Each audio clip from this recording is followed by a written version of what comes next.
Hello, I'm Khushbu. The question is, a person has a number of pegs to peg in a row.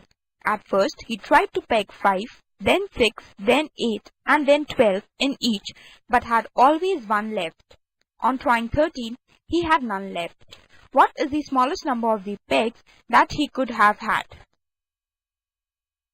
It has been given that when that very person tried to peg in 5, 6, 8 and 12, he was always left with one peg, that is, the number of pegs was some multiple of LCM of 5, 6, 8 and 12 plus 1, because 1 was always left out. That is some multiple of LCM of 5, 6, 8 and 12, that is P into 120 plus 1. 120 can be broken down as 117 plus 3, that is 13 into 9 plus 3 into P plus 1, or 13 into 9 into P plus 3P plus 1. It has also been given that when he tried to peg in 13, he had none left, that is, this very number should be divisible by 13, or 13 into 9P plus 3P plus 1 should be divisible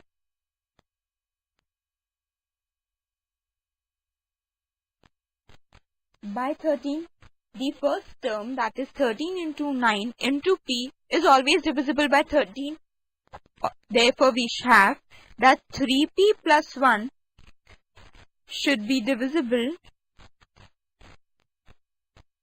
by 13.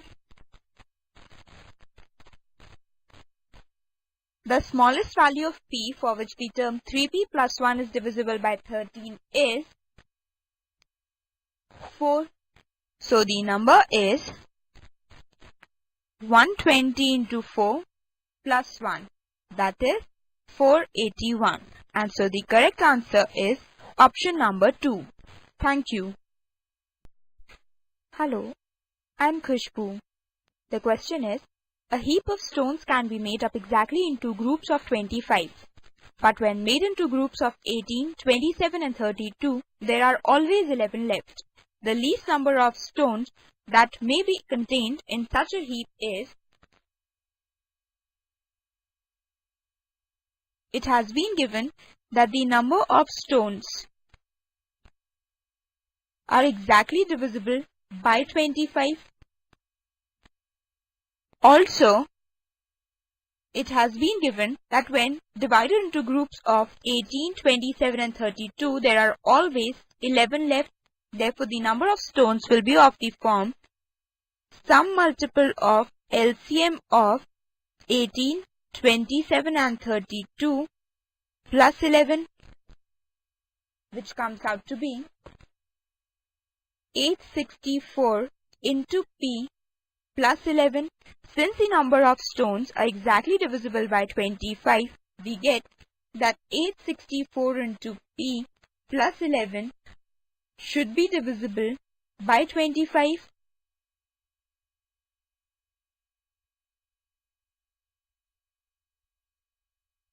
The smallest value of P for which the term 864 into P plus 11 is divisible by 25 is P is equal to 1.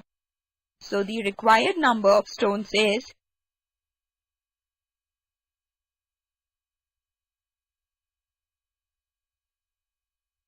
864 plus 11, that is 875. And so the correct answer is option number 2. Thank you. Hello, I am Khushbu. The question is, a number x when divided by 289 leaves 18 as the remainder. The same number when divided by 17 leaves y as the remainder. The value of y is, we know that dividend is equal to divisor into quotient plus remainder. Therefore, we have x is equal to 289 into quotient k plus 18. That is 17 into 17 into k plus 17 plus 1. Taking out 17 common, we are left with 17k plus 1 plus 1. Now, when x is divided by 17, the first term of the expression is divisible by 17 and we get the remainder y as 1. So, the correct answer is option number 3. Thank you. Hello, I'm Khushbu. The question is, if x plus 1 by x is equal to 4, then the value of x to the power 4 plus 1 by x to the power 4 is, it has been given that x plus 1 by x is equal to 4. Squaring both the sides of the expression, we get x plus 1 by x whole square, that is x square, plus 1 by x square plus 2 is equal to 4 square, that is 16, or x square plus 1 by x square is equal to 14. Again, squaring both the sides of the expression, we get x square plus 1 by x whole square, that is x to the power 4 plus 1 by x to the power 4 plus 2, that's equal to 196, or x to the power 4 plus 1 by x to the power 4 is equal to 194. Therefore, we get the correct answer as option number 3. Thank you. Hello, I am Khushbu. The question is, the greatest number that will divide 2629 and 2483 leaving remainders 4 and 8 respectively is, the required number will be HCF of 2629 minus 4 and 2483 minus 8. That is HCF of 2625 and 2475, which comes out to be 75. And so the correct answer is option number 1. Thank you.